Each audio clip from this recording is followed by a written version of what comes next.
Dalawang beses daw sinuhulan ng tig-1 bilyong piso ang magkapatid na sina John Vic at Boying Remulla para daw itigil ang investigasyon sa flood control scandal. Sa gitna niyan, may mga bagong kaso raw na isasampa ang ombudsman bukas. Nasa frontline na balitang yan si JC Cosico. May makakasuhan na naman sa flood control scandal. Bukas yan isasampa ng ombudsman sa Sandigan Bayan. Tomorrow or Monday, we're filing a case sa Sandigan Bayan. Ano na to? Dire-diretso na to. Abangan nyo na lang.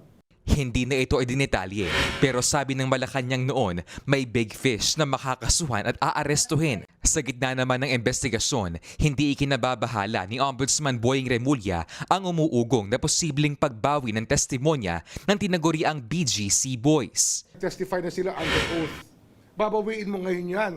Magdadagdag ka pa ng problema. Tingin ng Ombudsman, pakanalang ito ng abogado ni Senator Joel Villanueva na pinakakasuhan din ng Independent Commission for Infrastructure. The guy spinning it is the lawyer of Joel Villanueva. Yan ang nag-spin nun, si Monesquera. Siyempre, trying to get a good deal for Joel siguro.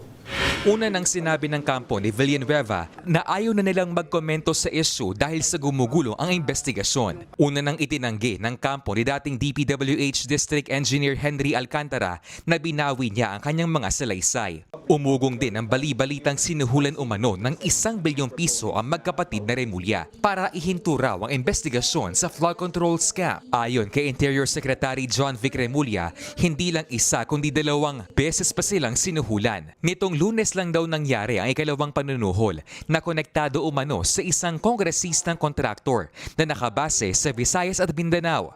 Pero pareho raw tinanggihan ng kalihim ang 2 suhol. Tingin nila ang susi ay nasa amin 2. Ang susi ay nasa mga abogado nila na depensahan sila sa husgado. Sabi naman ni Ombudsman Remulla, Walang direct offer eh. Kung yan ay diretso niyang inalok sa kanya, nang talaga nag-aalok, arestado niya kagad.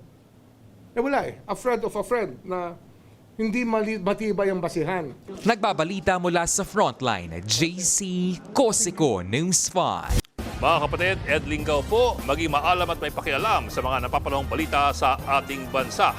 Para sa mas malilimang pagtalakay at paghimay sa mga issue at headlines, mag-follow at mag-subscribe sa social media pages ng News 5.